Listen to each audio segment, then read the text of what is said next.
Hay un concepto que se repite en distintas conversaciones y que ha ido tomando cada vez más fuerza en los últimos años en la medida en que nos enfrentamos a grandes desafíos como sociedad o como humanidad. El cambio climático, por ejemplo, o la pandemia ahora más recientemente.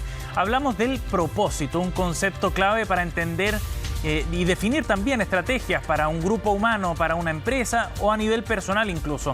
Según la RAE, el propósito es el ánimo o la intención de hacer o no hacer algo. Es un objetivo que se pretende conseguir, pero hay mucho más que analizar respecto a lo que significa esto y a las definiciones en torno a lo que es realmente un propósito para las empresas, como decíamos, o para las personas. Queremos conversar de este tema a partir de un libro recientemente publicado. Estamos en contacto a esta hora con Sharoni Rosenberg, gerente de propósito y sostenibilidad de PwC y autora del libro El propósito no era lo que yo creía. ¿Cómo estás, Sharoni? Gracias por el contacto.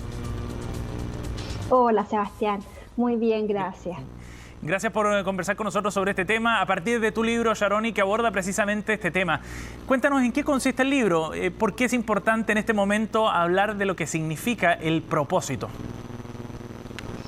Sí, mira, yo me dedico a asesorar a empresas en el tema de propósito, pero en este afán como de hacer las empresas más sostenibles, lo que tú decías del cambio climático, de hacer las cosas mejor, me di cuenta que el propósito organizacional, si quieres decirlo, no se puede abordar si no hablamos del propósito de las personas, si no cambiamos ese chip que tiene cada uno de nosotros. Y como tú bien decías, esto parte no solamente del propósito como un objetivo de las cosas que hacemos, sino que también tiene que ver con la intención que nos mueve a hacer esas cosas. Y cómo hay un match entre lo que queremos hacer o deseamos hacer desde lo más profundo y las cosas que hacemos. Como que pareciera ser que hay una desconexión. Vivimos en este piloto automático, en una vida frenética, en que hacemos lo que creemos que es lo correcto, lo que quizás la sociedad nos impone, que es no sabemos si de repente vivimos para trabajar o trabajamos para vivir, como que las prioridades no están muy claras, claro. Somos realmente felices, hacemos lo que realmente queremos, y ahí el propósito es una herramienta que a mi juicio es tremendamente útil para empezar a cuestionarnos todas estas cosas. Sharoni, pero partamos por lo básico quizás, por descubrir qué era lo que tú creías que era el propósito y qué es lo que has descubierto, qué es lo que motiva precisamente el libro, ¿no? Así es. Mira, el propósito pareciera ser, o yo pensaba, que era como ese talento o ese don que uno tiene y que tiene que descubrirlo, y que una vez que logras descubrirlo, parece como que todo fuera mágico, ¿ya? Es como si uno tuviera un talento para ser pintor y lo descubre y puedes pintar y eres famoso y toda la vida como que se abre y fluye. La verdad que no es así. ¿Ya? De repente me pasa que hay gente que dice, oye, Sharon, encontraste tu propósito, entonces ahora tú eres feliz y todo te sale fácil. Y no es así, ¿ya? El propósito es un camino, no es un resultado que se obtiene una vez en la vida, no es un y como que ya lo lograste y está lista. No es un objetivo. Mira, lo que yo propongo es que el propósito de todos los seres humanos es el mismo, ¿ya? De hecho, ese es uno de los mitos que trato como de sacar, que todas las personas estamos buscando nuestro gran propósito. Y yo estuve mucho tiempo entrampada en eso, como mi propósito es ayudar a las empresas a ser más sostenibles, o mi propósito es ayudar a la gente a salir de la pobreza. Pero lo iba cambiando, ¿ya? Y hay autores que dicen que el propósito es uno solo para toda la vida. Y eso a mí me generaba mucha angustia, ¿ya? Como que si uno estuviera en la vida para hacer una gran cosa, una gran misión.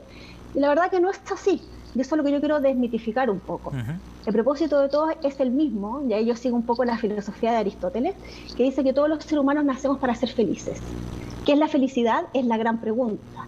Es un tema que también abordo, y la felicidad un poco como que ha ido evolucionando el concepto y nos hemos ido entrampando una felicidad un poco más materialista de lo que yo quisiera, y trato de abordarla desde una perspectiva más balanceada, desde lo físico, desde nuestra dimensión más material, pero también espiritual. Pero y en esa dimensión espiritual... ¿Eso significa, Sharoni, que no es una pregunta que uno se haga una sola vez en la vida, para siempre, con una respuesta inequívoca entonces tampoco, ¿no? Sino que uno va buscando a lo largo de la vida distintos propósitos quizás, y en distintos planos. Así es. Entonces, como tú dices, podemos tener varios propósitos, ¿ya? O objetivos de propósito, y todos apuntan a que seamos más felices. Lo que yo trato de hacer es organizarlo por ámbitos de la vida. Entonces, tengo un propósito con mi familia, otro con mi trabajo, otro con mi vida pública, en la política, en la salud, etcétera. Y esos mismos van evolucionando en el tiempo, pero verlo desde esta manera, por eso digo que el propósito es como una filosofía de vida que nos permite organizarnos mejor, me permite ver como el panorama completo, y ahora yo estoy más resuelta y puedo organizar mi vida de mejor manera. Especialmente las mujeres, que muchas veces nos complicamos con esto. Yo estaba, por ejemplo, pucha, si mi propósito, si me gusta tanto mi trabajo, quiere decir que mi propósito del trabajo, ¿y qué pasa con mi vida familiar, claro, mis hijas? ¿No son tan importantes? Entonces, no, son propósitos distintos, no compiten. Y es interesante extrapolar esto desde una perspectiva individual y cómo cada persona, cada trabajador, cada integrante de una familia, de un grupo específico, va haciendo sus definiciones para extrapolarlo luego, Sharoni, a una lógica corporativa, por ejemplo, pensando en los desafíos que enfrentan hoy día las empresas y pensando además en el rol que se les exige hoy, que es muy distinto probablemente al que se les pedía hace 10 o 20 años atrás. ¿Cómo esto va cambiando también el rol y el propósito de una compañía? Así es, mira, en una compañía la definición es distinta, porque ahí tenemos una agrupación de personas que se reúnen para lograr un objetivo que individualmente no podrían conseguir. Y ahí, bueno, puede ser la visión de un dueño, que ahí tiene que convocar a personas que crean lo mismo que él, o un grupo de personas se junta y arma su propia empresa, ¿ya? Cualquiera sea el caso, todos tienen que estar igual de convencidos de que están luchando por ese mismo propósito, que en las empresas, a diferencia de las personas, que es ser feliz, en las empresas es resolver un problema o satisfacer una necesidad. Y ese es el gran cambio de paradigma hoy día cuando hablamos de las empresas con propósito. A diferencia de lo que hablábamos quizás hace 2 años atrás, hablábamos de que las empresas, su única responsabilidad era maximizar las utilidades para sus dueños, que era como el paradigma de Milton Friedman o MIT o de shareholder capitalism, claro, que se habla. Y hoy día estamos dejando detrás todo ese paradigma y estamos hablando de esto del capitalismo de los grupos de interés o un capitalismo más inclusivo en el que no basta solamente generar utilidad para los dueños, que está perfecto y eso es necesario para que las empresas sobrevivan, sin duda, pero también tengo que generar beneficios para los trabajadores, que se sientan cómodos, se sientan parte, para mis proveedores, las mejores prácticas, para el medio ambiente, las comunidades donde trabajo, etcétera. Como que pasa a ser la empresa un actor en la sociedad en que se mira como un buen ciudadano. ¿Y de qué forma se le dice una empresa con propósito? ¿Y de qué forma se definen esos propósitos cuando hablamos de una empresa? ¿Y cómo se alinean también con los propósitos individuales? Mira, en general las empresas, su propósito lo define el dueño, ¿ya? Pero pasa que una empresa que tiene 100 años, el dueño ya no existe y se perdió en el tiempo. ¿Ya? Pasa mucho en las empresas, por ejemplo, que se abrieron en bolsa, que esa identidad se perdió. Claro. Entonces muchas empresas lo que están haciendo es como refundar ese propósito y ahí lo que yo les aconsejo es que en vez de hacerlo en 4 paredes entre el directorio y algunos gerentes, es que lo hagan un proceso participativo, porque la idea, más que el resultado final, esa frase de cómo tú estás contribuyendo, es que la gente se sienta parte. Y ahí hago un poco el paralelo con el ejercicio de la Constitución que estamos viviendo hoy día en Chile. El resultado de la Constitución efectivamente es algo que todos queremos, pero este proceso en el que discutamos, debatimos y en el que todos nos sentimos parte de estamos refundando algo, nuestros principios, nuestros valores, ese es el ejercicio que realmente vale. Sí. Entonces, si lo hacemos participar a todos en la empresa, aunque a través de una encuesta, por último, ¿ya? Los comunicados, algún video, etcétera, de verdad que te cambia mucho en la cultura de la organización. Sharoni, ¿y cómo ves tú a las empresas hoy día, en particular acá en Chile, por ejemplo? ¿Cómo están enfrentando este desafío de definir un propósito quizás nuevo, distinto, de responder a esta nueva exigencia y a un rol diferente en la sociedad? Mira, aquí yo he sido bien crítica, porque me parece que esto del cambio de paradigma en Chile se lo han tomado súper en serio y ha salido harto en la prensa este cambio de paradigma de este principio de que las empresas ya no pueden seguir actuando de la misma manera, ya no basta con generar utilidades, sino que también somos actores más responsables.